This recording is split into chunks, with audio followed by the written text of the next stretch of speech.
All right. Good morning, everybody. We are recording this technical assistance session for the ATIM program. Please make sure that if you have any questions for anybody during the course of the presentation that you type them into the chat pod.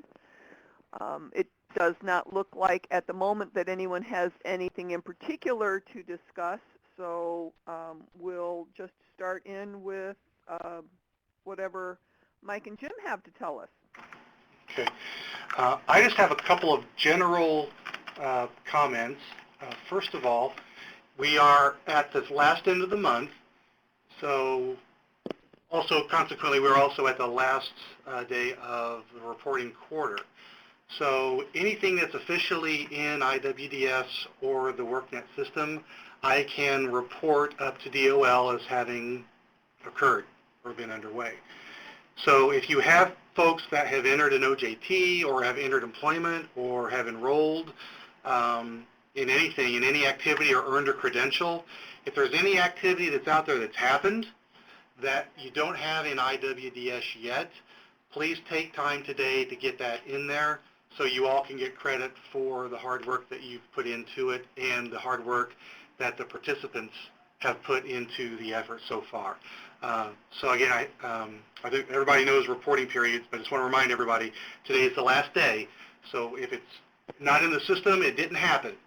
Mike, this is Jim. Can I have one moment to jump in? Because this is something that's really important that's right along this same line. Sure, go right ahead. Dee, are you able to share my screen? Grab screen, share, oh, hang on, I'll make you a host. Hang on. Grab screen, share 38 and we'll pull it over. Share your screen in there. Okay. And then we'll pull it over. Okay. What I want to share with everybody is I found out last week that there's a number of clients that are sitting in IWDS at the applicant level, meaning they haven't had steps 1 and 2 completed in Illinois WorkNet, so the 2 auto-populated services that have to go in before a case manager can enroll a client in any services has not been done. There's 21 clients, some date all the way back to January, February, March, April, May. So I want to make sure everybody has an ability to know where they want to go to find their own clients like this. So finish sharing your screen, please. Okay. Can you see it now? No.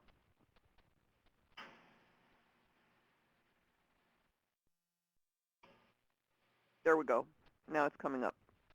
Okay.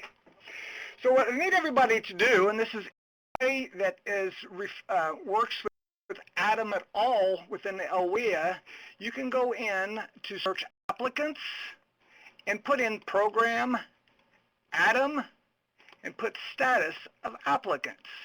And when you hit search, what it's doing is going to bring up people, and these are all folks, there's 3 pages of them, who have been certified as eligible for ATIM but are not enrolled in any services. And the reason— Can you make your screen a little bit bigger? Can you do Sure. the screen view as a little bit bigger? That help? It's as big as I can. All right, there is a magnify. Is that in your internet browser? There's a magnification option. If you do Control Plus, it should make it bigger. Control Plus. Okay. Hit one more time. There you go. All right, so now it's possible that we can see where these people are actually Yeah, from. I've got a listing. LWIA 1 has them, 2 has them, 3 has them, 16, 15, 16, and 22. All have clients that are sitting at the applicant level. So what they have to do, and this is where they have to go into Illinois WorkNet, and they have to populate the steps 1 and 2 with the career development exploration plan, with the start and end date, and the create the personalized training and transitional service plan with the start and end dates. So that's all in WorkNet, because they can never enroll people in ATIM services until those 2 first auto-populated services come in. So that takes steps in WorkNet. So if you have clients out there that are applicants, you have to complete steps 1 and 2, which are the career development and exploration plan and the create personalized and transitional plan within WorkNet. And remember that within WorkNet, the latest date of those 2 are going to be the service date that's going to show up in IWDS. And I'll give you an example. There's a client here, let's just say Wade Krestinger. If we go into Wade Krestinger's report, or into his record, he had his eligibility determined back on 3/6/2014. If he's had any ATIM services between 3/6/2014 and now, we need to make sure that his first 2 auto-populated services are dated on or after 3/6, but prior to whatever date you've put, that the case manager would have put this guy in services. So it's really key to understanding how to populate WorkNet for the career exploration plan and the create personalized training plan, and to make sure that you understand that the latest date of those 2 services is going to be the service date. Jim, are these people, have they passed their drug test and random assignment? Yes, these people have passed random assignment. They are either in the treatment group or veterans group, because they're applicants. They've been certified. So they've been through all the random assignment. They've got their application built. They're missing steps 1 and 2 from their Illinois WorkNet account. And which areas are there applicants in here from? Every 1, 2, 3, 6, 10, 15, 16, 22. What everybody needs to do is go to search applicants, put in, and this is each local area could do this. They're only going to get their own applicants if they have any, and search by program and status of applicant, and hit search, and it's going to bring up all the clients that are ATIM applicants. An applicant, you know that they've been certified, because if they haven't been certified, they would show up under the inquirents. If they have been certified and they're enrolled in services, they show up as a registrant. So we've got 32 pages of registrants. All right. And the registrants are the people that are already receiving some sort of service or have... That are enrolled in services. Like here's an example of a registrant. He had his 2 auto-populated services put in, and then he has the, was 2 auto-populated, which was career development and create personalized training plan. Those have to be put in auto-populated based on the start and end dates of step 1 and 2 in Illinois WorkNets. And again, the date that it's going to populate for that these auto-populated is the latest of your end dates for your career development or your create personalized training plan. Whatever the latest end date of those 2 services are going to be the service date. So you want to make sure that those are dated on or prior to any other services that you've enrolled your client in. Okay. And I found this last week by a case manager calling me up because she didn't know what steps to follow, and then I found out that this looks like it could have been a bigger issue, so I started digging more and more into it. And that's when I just found this list this morning with the 21 people. Wow. Okay, thank you, Jim. That is incredibly important. So I'm just going to put this in a note here.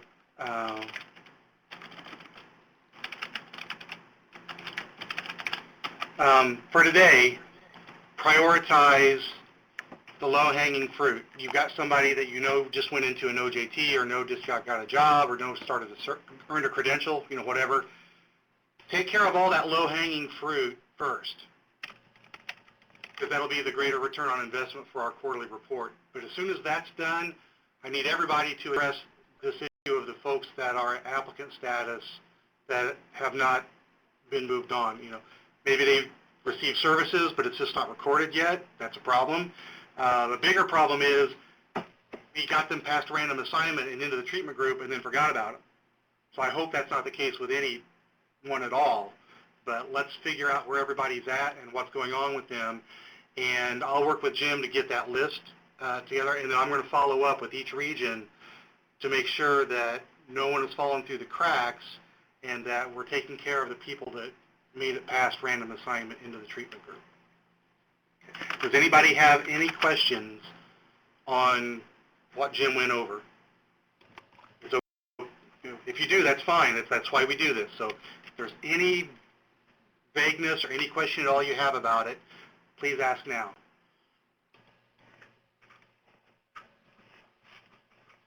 Okay. Going once, going twice. If somebody wants to start a chat with Mike privately, in the top of the chat pod, there is an option. If you click the down arrow at the top, it says Start Chat with Hosts. If you don't want all of the audience to see your question, you can do that. Or you can send Mike or Jim an email. Yeah, absolutely. Okay, the other general item that we have for today is, I know there's a good opportunity for confusion between those of you that are handling regular WIA clients and ATIM clients, or if you have folks that are co-enrolled or are applying to ATIM services and wanting to come in. I just want to remind everybody to make sure that you're keeping straight what rules apply to regular WIA, and then also the greater flexibility that applies to ATIM. An example came up this year, this year and this week, where a local policy says that there's a several-year window for someone to be exited out of WIA before they can come back in. And that's a local policy that makes sure that there's great number of people as possible are receiving WIA services, and you don't have the same person coming in repeatedly over and over again. Okay, that's not an ATIM policy. ATIM says that if they are exited from WIA for 90 days, they're eligible to come into ATIM. Okay, and ATIM is totally separately funded. It's outside of formula funding, so you're not depriving anybody of receiving WIA services by enrolling them into ATIM. Okay, so that 5-year window should not apply to ATIM applicants. Okay. So just remember to keep that straight. Also, you also can take advantage when you're deciding whether people can come in or not. You can take advantage of the greater flexibility of state policy where it's applicable. And for example, on the low income side, you may have a higher standard of your clients that have to be low income to come in. But again, ATIM is totally separately funded. You're not depriving people of services of regular WIA. So the state policy says 51% of our participants have to be low income. That means 49% do not have to be. Okay, so you can look at the state policy, defer to the state policy when making that determination for the ATIM program. Okay. So remember, the policies that apply to ATIM give you much more flexibility than regular WIA, so be sure that you're taking advantage of those when you are looking at applicants and advising them as to what their options are. Okay. So it looks like we have a question from the audience. If you do have a question, please type it into the chat pod.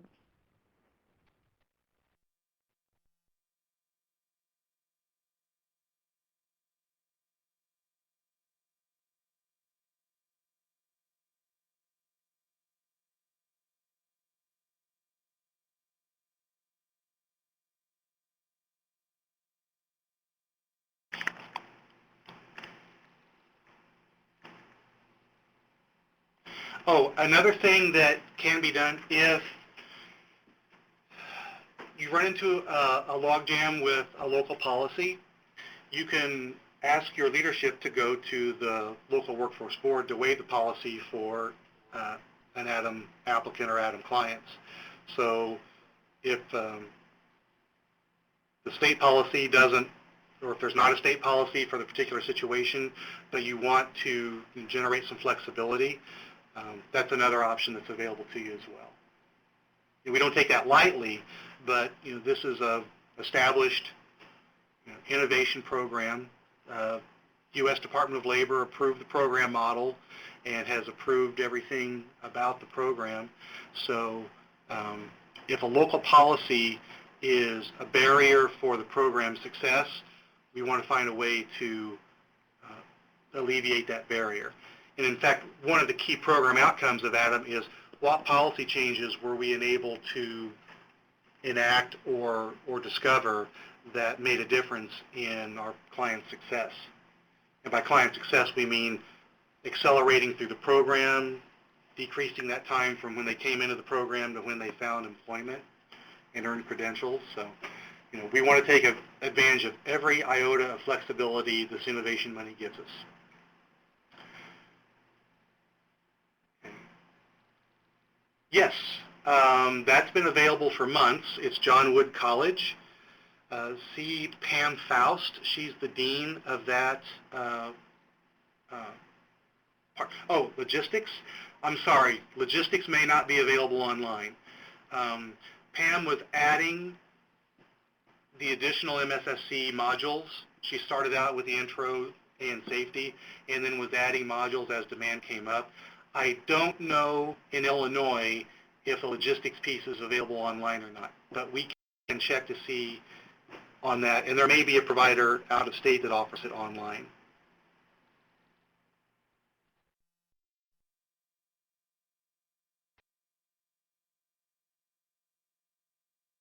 And if no one does, it may be a simple matter to have Pam add that extra 2 modules.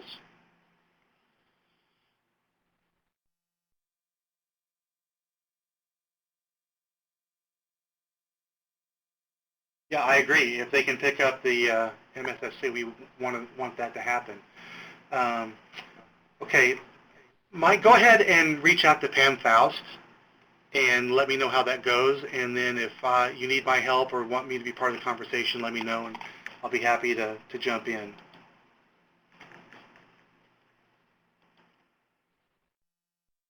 But Pam has been very progressive about adding the MSSC stuff online. The only caveat would be you have to have a credentialed testing center with a proctored test to actually take the test. Because they don't want somebody, MSSC doesn't want somebody coming in and taking a test for somebody else, so they demand a proctored test when you take that. But that's that's the last step. So if they needed to travel to somewhere to do that, the program could pay for that to happen. Pam Faust is no longer at John Wood. Wow, no one told me. Okay, Paula, who would you suggest we reach out to? And if you don't know, I'll get in touch with Levon and we'll figure it out. Okay, David Hensler.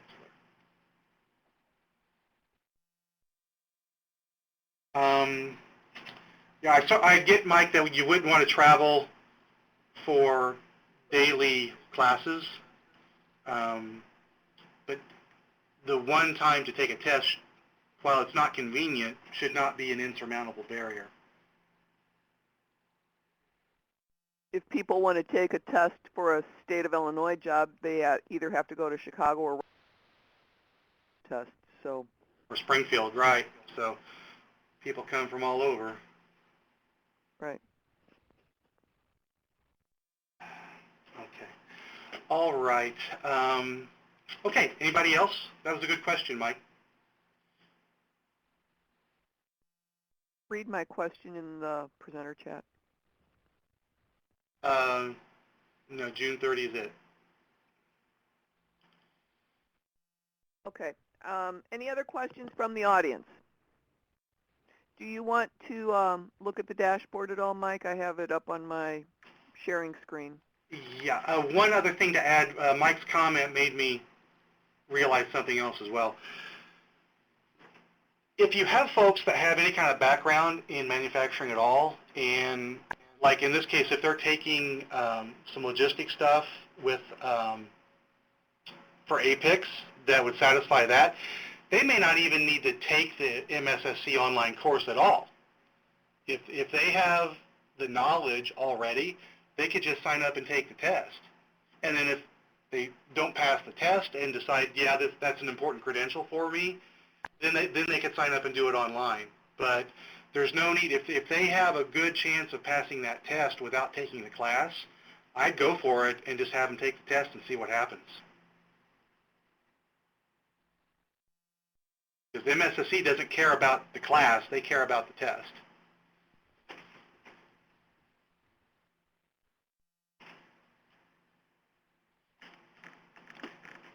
Okay, Paula, thanks for that email. I will follow up with, or Mike can follow up with Dave. And then I will jump in if necessary.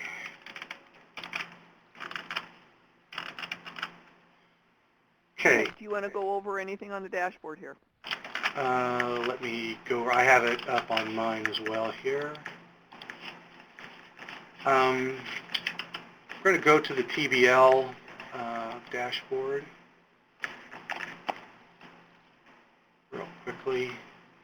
Training plan? Yeah, I'm just going to look at it real quick and see if something jumps out. I haven't had a chance to look at it yet this morning.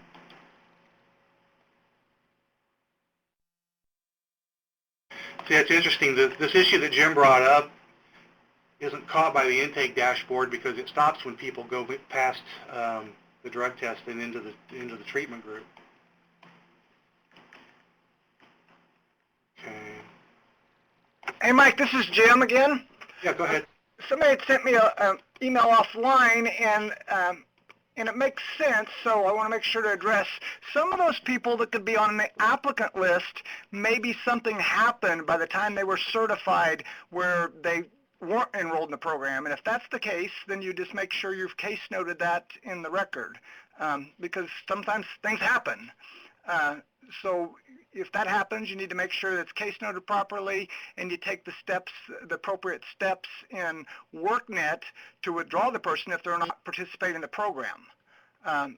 So if that's the case on any of those applicants, make sure it's documented properly in case notes and within WorkNet. If it's the case they just haven't had their auto-populated services completed by steps 1 and 2, then we need to get on top of that and get it done. All right. Okay. All right. Well, that's all I had officially to go over with everyone. Again, we are available at any time. We don't have to wait for 2 weeks if you have a question. But if that's it, that's all I have. Jim, do you have anything else, or Dee? No, I'm good. Nope, that's all I had, Mike. Thank you. Does anyone from the field have a question or comment?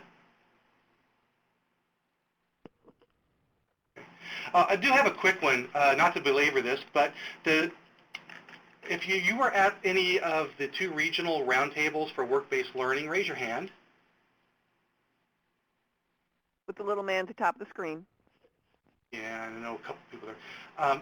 Does anybody, for those of you that attended at least one of those, does anybody have any feedback on what you saw there, what you heard? Was it helpful? Did it leave out something that you were hoping to learn about? We're going to be having an internal debrief relatively soon, and I just want to give folks in the field the opportunity to let us know if something was missing or if there was a particular thing you especially liked that you want to make sure that everybody else hears that as well.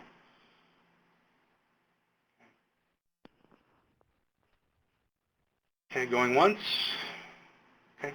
All right, well, thank you, everyone, and we'll see you all in 2 weeks. Thank you. Oh, hold on, Mike is tight. Okay, just a thank you. All right, thanks, everybody.